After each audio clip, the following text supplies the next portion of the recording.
I det her projekt der er vandværket arkitekttegnet, og det kommer til at ligge i nogle grønne omgivelser. Derfor så har forsyningen ønsket, at de her drikkevandstanke skal graves ned. Samtidig så er der to helt grundlæggende elementer. Den ene det er forsyningssikkerhed, og den anden er drikkevandskvalitet. For vores del har vi leveret et Veholite-rør, som er et letvægtsrør. Det er også et rør, der kan leveres i lange længder tilpasset det konkrete projekt, og det kan svejses sammen på stedet. Det betyder, at det er mere bæredygtigt at producere end et tilsvarende massivt rør. Det betyder, at det er mere bæredygtigt at transportere eller håndtere på grund af den lave vægt.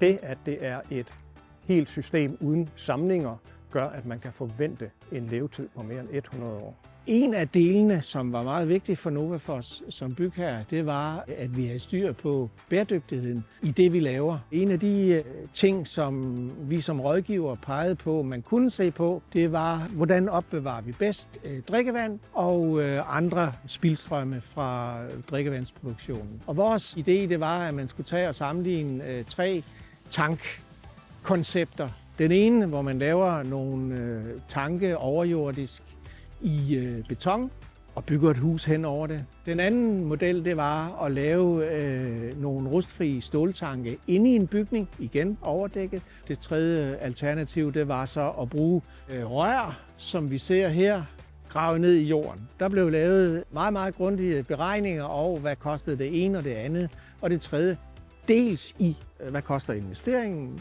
2, og hvad der var vigtigst i første omgang, hvor tungt et fodaftryk sætter den ene og den anden og den tredje løsning. Og det var tydeligt efter mange måneders arbejde og konkluderen, at den løsning, som var den letteste, det er det, vi ser her bagved. Og derfor blev det besluttet, at der skulle laves nedgravede tanke. Vi lærer jo af alle vores projekter, og det har vi også gjort i det her. Først og fremmest fordi det er første gang, vi leverer så store rør i de her mængder.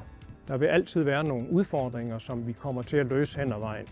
Vi har været involveret tidligt i projekten og har igen lært vigtigheden af at kunne bidrage til helheden, ligesom vi også deltager aktivt i, at vi alle sammen, og ikke mindst bygherren, som er forsyningen, får et forhåbentlig godt og funktionelt vandværk, som fungerer i rigtig mange år.